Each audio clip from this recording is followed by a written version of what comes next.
Oh yes, the king did appreciate that joke so very, very much. Ah, good jester. Come, please sit by the fire. Ah. So. Ah, a jester. Ah, I know just the tale. By Edgar Allan Poe. Hot Frog. I never knew anyone so keenly alive to a joke as the king was. He seemed to live only for joking, to tell a good story of the joke kind, and tell it well was the surest road to his favour. Thus it happened that in his 7 ministers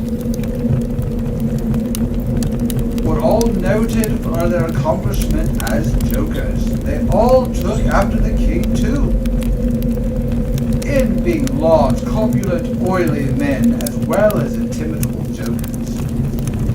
Whether people grow fat by joking, or whether there is something in fat itself which predisposes to a joke, I have never quite been able to determine, but certain it is that a lean joker is a rara avis in terris.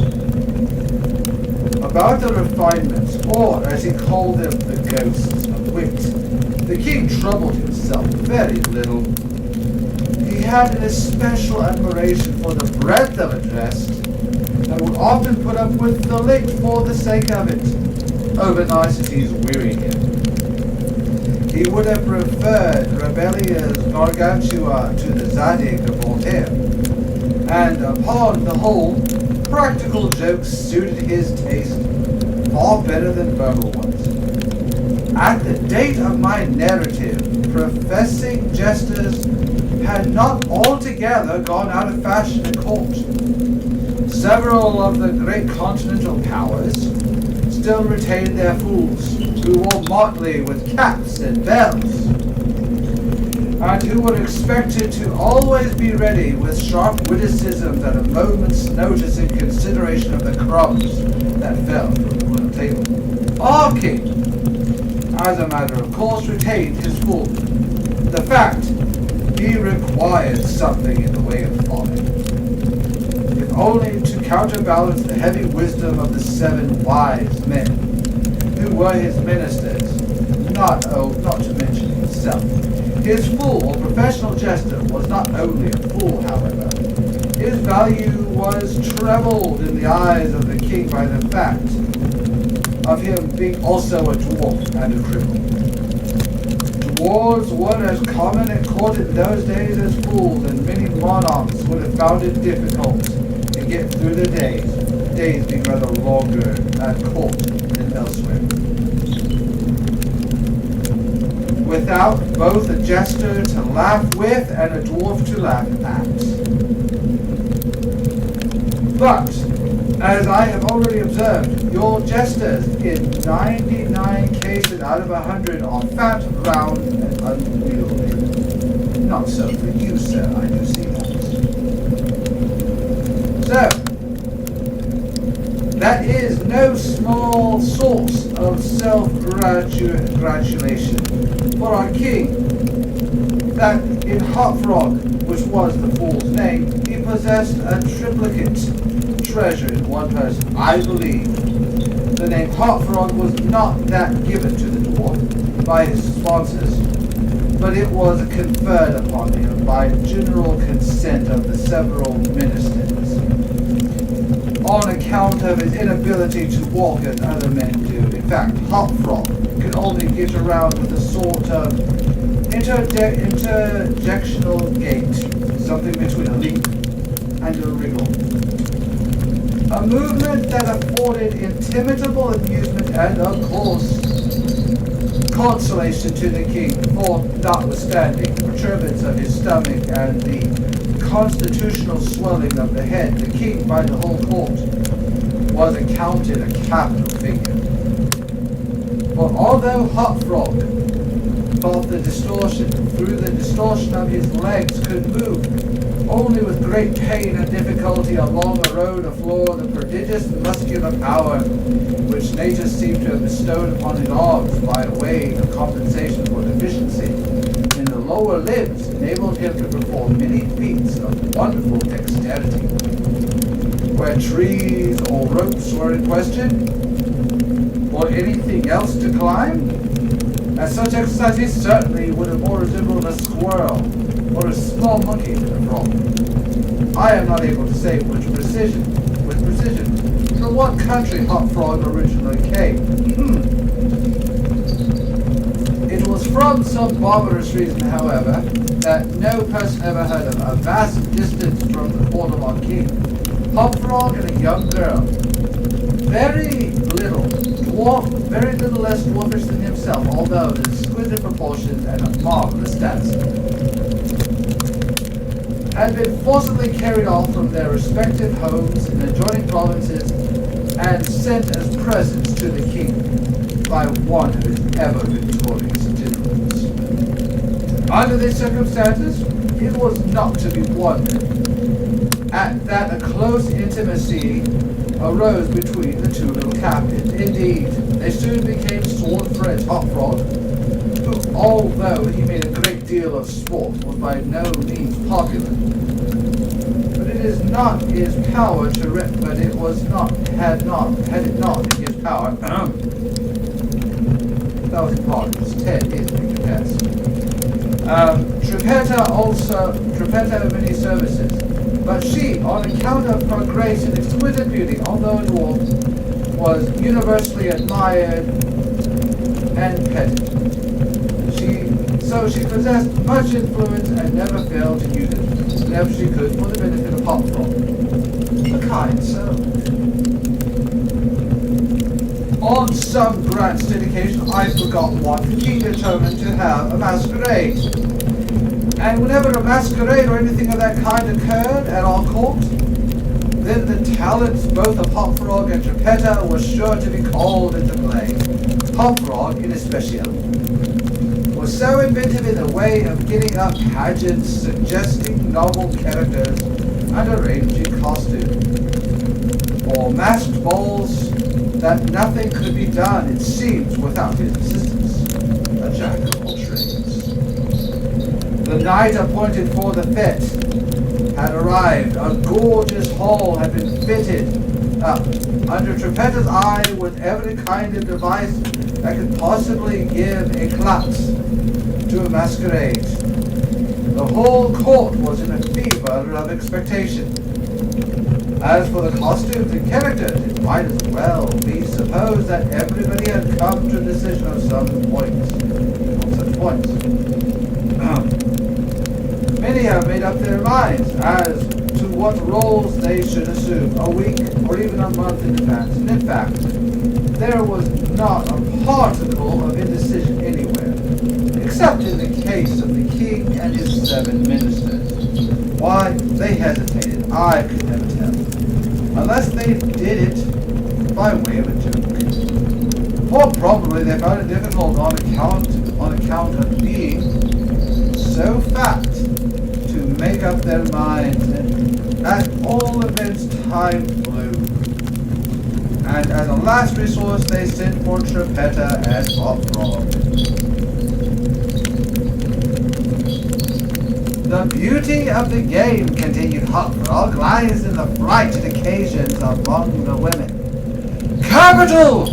Roared in chorus the monarch and his ministry. I will equip you as orangutans, proceeded the dwarf. Leave all that to me. The resemblance shall be so striking that the company of masqueraders will take you for real beasts, of course. They will be as much terrified as astonished. Oh, this will be exquisite, exclaimed the king. Hop Frog, I will make a man of you. The chains are for the purpose of increasing the confusion by their jangling.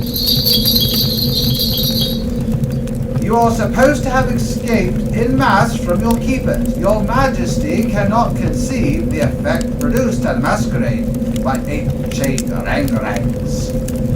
Imagined to be real ones by most of the company, and rushing in with such savage cries among the crowd of delicacy and gorgeously habited men and women, The constraint is intimidable.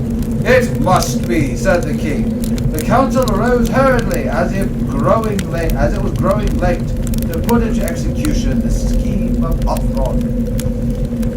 His mode of equipping the party as orangutans was very simple, but effective enough for his purpose. The animal in question had, at the epoch of my story,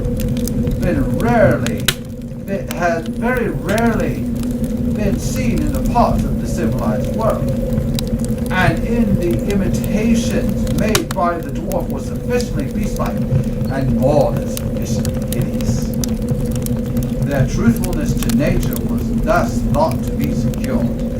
The king and his ministers were first encased in tight-fitting stocking net shirts and drawers. They were then saturated with tar. At this stage of the process, someone of the party suggested feathers, but the suggestion was at once overruled by the dwarf, who had conceived the ape as by ocular demonstration that the hair of such a brute as the orangutan was much more effectively represented by false. A thick coating of the latter was accordingly plastered upon the coat of tar. A long chain was now procured. First, it was passed about the waist of the king and tied. Then about a third of the party and also tied. And then about all successively in the same manner. When this chaining arrangement was complete, and the parties stood as far apart from each other as possible, they formed a circle to make all things appear natural. Hopfrog passed the residue of the chain in 2 diameters at right angles across the circle, after the fashion adopted in the present day by those who captured chimpanzees or other large apes in Borneo. The grand salon in which the masquerade was to take place was a circular room, very lofty, receiving the light of the sun only through a single window at all. At night, the season in which the apartment was especially designed, it was illuminated principally by a large chandelier, depending by its shade from the center of the skylights, and lowered or elevated by means of a counterbalance as usual. But in order not to look unsightly, the ladder passed outside the cupola and over the room. The arrangement of the room had been left to Trippetta's superintendence. But in some particulars, it seems, she had been guided by the calm judgment of a friend dwarf. At his suggestion it was, on this occasion, the chandelier was removed. Its waxen drippings, then, which in weather so warm it was quite impossible to prevent, would have been seriously detrimental to the rich dresses of the guests, who, on account of the crowded state of the salon, could not at all be expected to keep from out of center, that is to say, from under the chandelier. Additional sconces were set in various parts of the hall, out of the way, and a flambeau emitting sweet odor was placed to the right hand of each of the caryatides that stood against the wall, some 50 or 60 altogether. The 8 orangutans, taking hops and bites, waited patiently until midnight, when the room was thoroughly filled with masqueraders before making their appearance. No sooner had the clock ceased striking, however, than they rushed, or rather rolled, in all together, for the impediment of their chains caused most of the party to fall, and all to stumble as they entered. The excitement among the masqueraders was prodigious, and filled the king's heart with glee, as it had been anticipated. There were not a few of the guests who supposed the fierce-looking creatures to be beasts of some kind in reality, if not precisely orangutans. orangutans. Many of the women swooned with affright, and had not the king taken the precaution of excluding all weapons from the salon, his party might have been expiated their frolic in their blood. As it was, a general rush was made for the door, but the king had ordered them to be locked immediately upon his entrance, and at the dwarf's suggestion, a key had been deposited with him. Clever, don't you think? While the tumult was at its height, and each masquerader attentive only to his own safety, for in fact there was much real danger from the presence of the excited crowd, the chain by which the chandelier ordinarily hung, and which had been drawn up to it on its removal, might have been seen very gradually to descend, until its hooked extremity came within 3 feet of the floor. Soon after this, the king and his 7 friends, having reeled about the hall in all directions, found themselves at length at center. And of course, in immediate contrast with the chains, while they were thus situated, the dwarf, who had followed closer at the heels, inciting them to keep up the commotion, took hold of their own chain at the intersection of the 2 portions which crossed the circle diametrically and at right angles. Here, with the rapidity of thought, he inserted the hook from the chandelier as he had been wont to the end. And in an instant, by some unseen agency, the chandelier chain was drawn so far upward as to take the hook out of reach, and as an inevitable consequence, the drag of the orangutangs, together in close connection and face to face. The masqueraders by this time had recovered in some measure from their alarm, and beginning to regard the whole matter as a well-contrived pleasantry, set up with a loud voice of laughter at the predicament of the apes.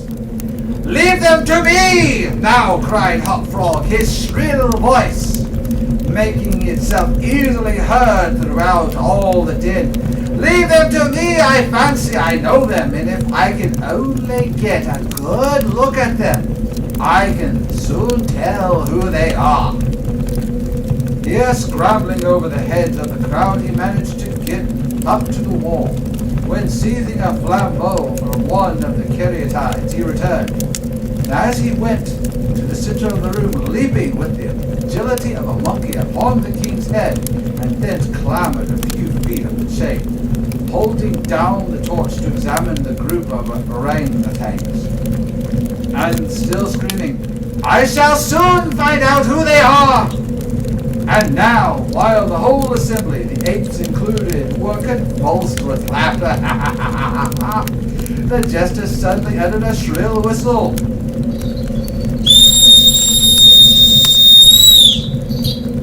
When the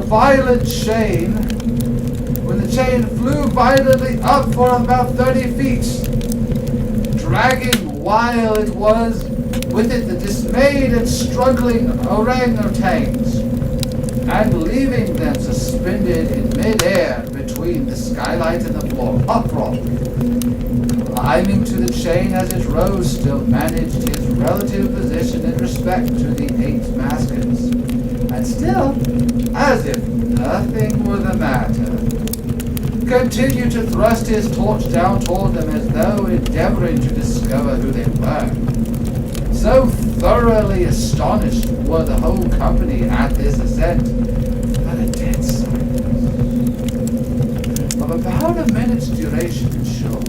It was broken by just such a low, harsh, grating sound as had before attracted the attention of the king and his counselors, where the former threw the wine in the face of Trippetta. But on the present occasion, there could be no question as to whence the sound issued.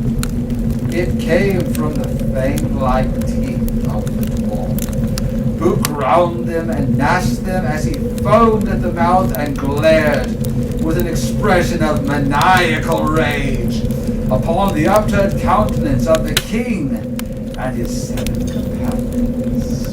Aha! At length the infuriated jester. Aha! I begin to see who these people are now.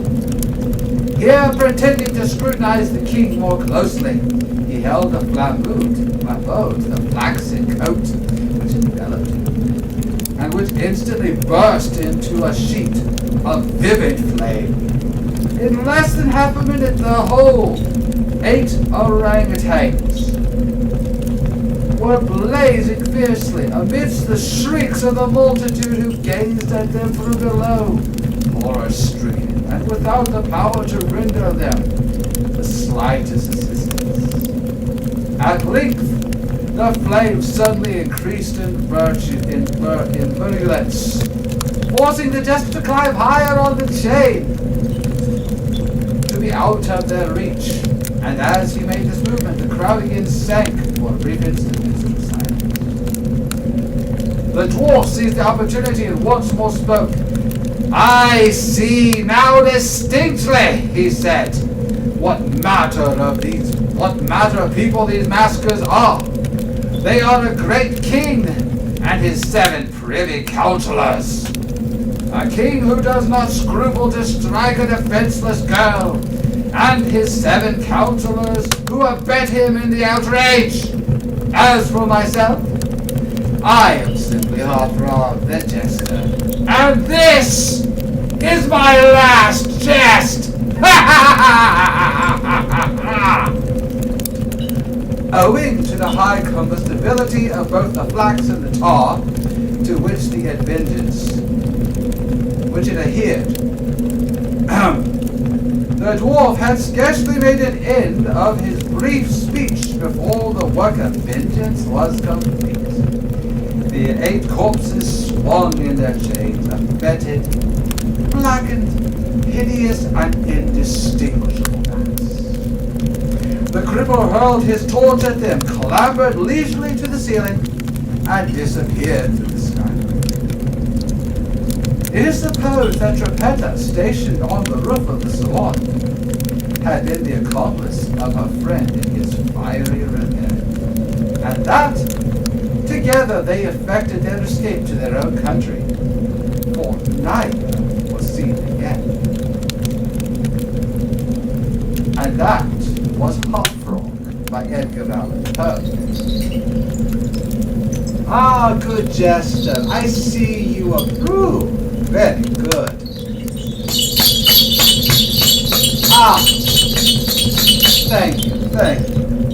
Now, I know you understand, good jester, that it is always good to stay in a jester's good grace. And, for those that don't know why, this is a very good example. So, I am glad you have enjoyed this tale.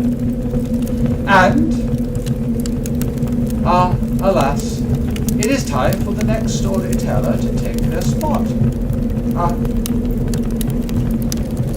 Till we meet again, I will see you all anon. May you have a wonderful, blessed, and happy day. Stay curious. Oh, please do. You will find it is the best. And I wish you all, as it is approaching, a very happy Halloween. Till anon, my friends.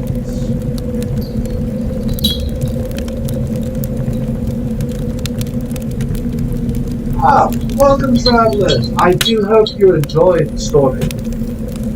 There will be more. There will be poems. There will be stories. A bit of Arthurian lore, mythology. You never know exactly what I'll come up with. But I do strive to give you the best stories that I can. And if you have any ideas of stories that you think I should read, please do let me know. So, like, subscribe, because I do wish to tell everyone as many stories as I can. It gives the storyteller great delight to do that. And there will be a link to the PayPal in the description. So, if you wish to give the storyteller a bit of coin to get supplies and things like that, to get new stories, I would most welcome it. Oh yes, I am starting out with just my voice. But when the time comes, you shall see me.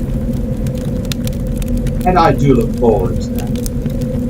But that must wait for a later point. May you all have a blessed and wondrous day, and may your travels be filled with joy and happiness, and seek the magic and wonders where and when they are found.